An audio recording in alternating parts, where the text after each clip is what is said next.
गधा। कृष्णापुर नामक गांव में एक कपड़ों के व्यापारी रहता था। उसके पास एक गधा भी था।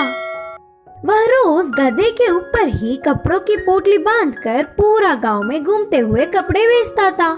वह गधा भी कितना भी बार उठा लेता।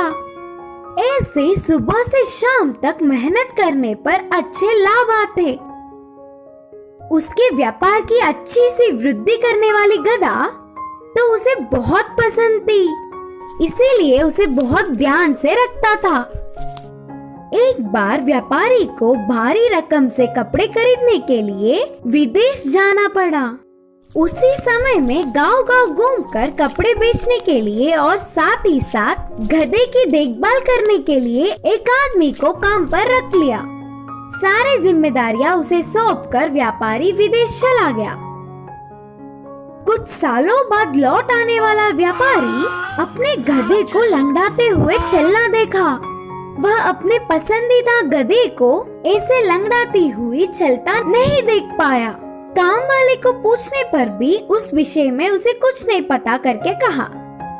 फिर वह व्यापारी ने उस गधे को बहुत सारे चिकित्सकों को दिखाया, फिर भी कुछ फायदा नहीं मिला।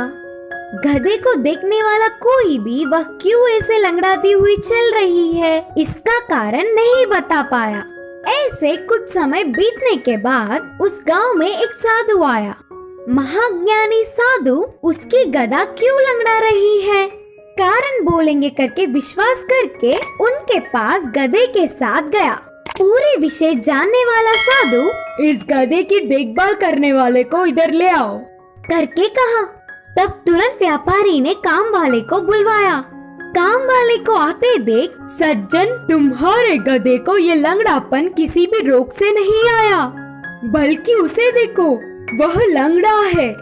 उसके साथ रहने वाले को ये गधा बहुत ध्यान देकर उसके जैसे ही करने पर लंगड़ी हुई।